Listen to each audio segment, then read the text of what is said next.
Mr. President, we just passed the 14th anniversary of the September 11th attacks. Americans all across the country honored the memory of 2,977 lives lost. There were moments of silence. There were testimonials from friends and family. And there were statements and speeches and posts online by my colleagues in Congress vowing never to forget. But the victims of September 11th are not just the men and women who were killed on that horrible day. The terror attacks on that day in 2001 is still claiming American lives. This includes the heroes who ran into the towers to save who they could, who worked on the pile so that Americans might rebuild, who would not abandon their community in a time of terrifying confusion and intense grief. Many of them are now sick because of their work at Ground Zero, and many are dying. In 2010, after years of delay, we finally established the James Zadroga 9/11 Health and Compensation Programs to provide our first responders, the survivors, and their families with the health care and benefits that they very desperately needed. And tomorrow at midnight, the bill authorizing this funding will expire. More than 33,000 first responders and survivors have an illness or injury caused by the attacks or their aftermath. More than 1,700 have passed away from 9/11 related illnesses. More police officers have died since 9/11 from 9/11 related disease than died on 9/11 itself. And since the 14th anniversary of the attacks earlier this month, another 6 9/11 first responders have died. Think about that. In just a few short weeks, 6 more of our 9/11 heroes have died. John McKee, Roy McLaughlin, Reginald Umthry, Kevin Kelly, Thomas Zayas, Paul McCabe. They were married. They had kids. Their average age was just a few years older than me, 53.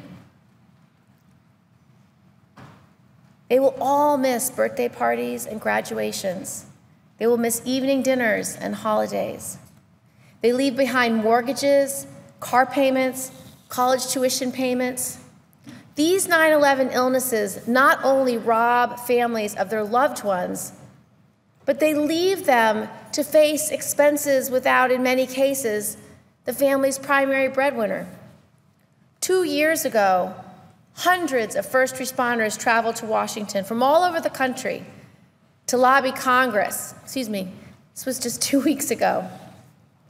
They all came here, hundreds of them, from all over the country to lobby Congress not to let their health care expire. If Congress doesn't act now, how many more first responders and their families are going to suffer medically and financially because we didn't do our job and reauthorize this program?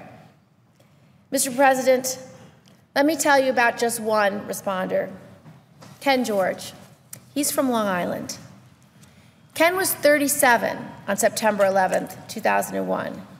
He was working for the New York City Highway Department, and after the attacks, he went to do search and rescue work.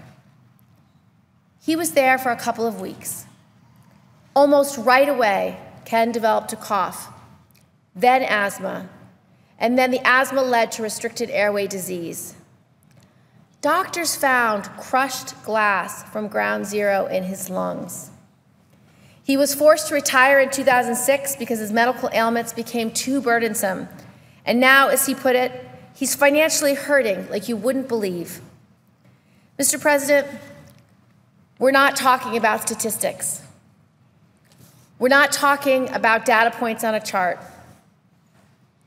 We're talking about a 51-year-old man with a wife and 3 kids with crushed glass in his lungs because he chose to do the right thing. He chose to answer the call of duty, and he chose to search for survivors after 9/11.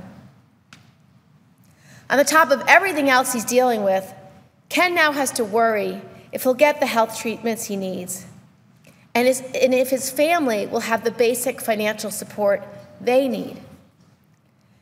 The health program officially expires tomorrow at midnight.